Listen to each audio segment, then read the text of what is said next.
Welcome to part 2 in this 3-part series on classic scarves. In part 1, we made a very basic garter scarf using only the knit stitch that took just over 11 hours.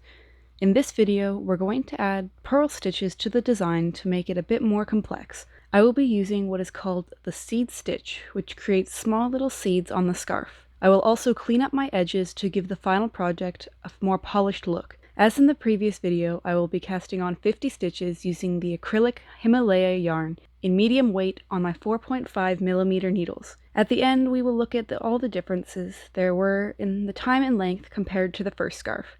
So let's get started. In the last video, I used basic twist cast-on method. This time I'm going to do a different style. For this style, you want to slide your needle through the stitches as if you were going to knit it, but instead of leaving it on your right-hand needle, you will place it back on your left-hand needle to create one stitch. Continue doing this until you have the required amount of stitches. This takes a little bit longer than on the previous cast-on, but I find it much more even in tension and your first row is easier to knit. For the first row, we are going to start cleaning up our edges. This requires us to use the very first stitch and very last stitch separate from our pattern. Always slip the first stitch as if you were going to purl it, and always knit the last stitch. This will create a smooth edge throughout the whole project. For the main pattern, we're going to start on the first row. Slip the first stitch for the edge, then alternate between knit and purl stitches across until the last stitch and make sure to knit the final stitch. So for row 1, knit 1, purl 1 until the last stitch.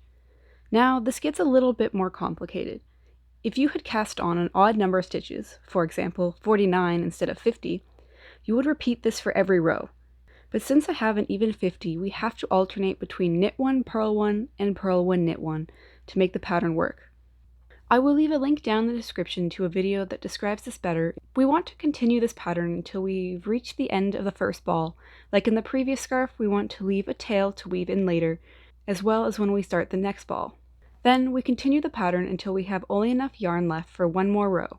To cast off, we'll use the same method as the previous scarf, but try to keep to the pattern.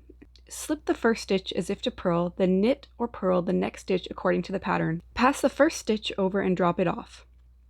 Then either knit or purl the next stitch and do the same. Continue this until you have only one stitch left on your right-hand needle, cut the yarn and pull through.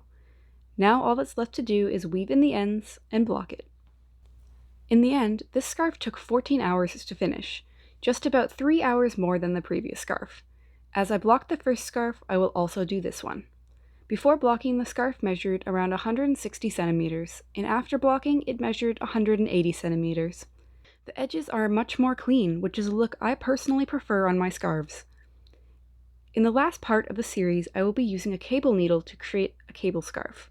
This is a more complicated scarf pattern, but creates a far more intricate design that allows for more creativity with the project.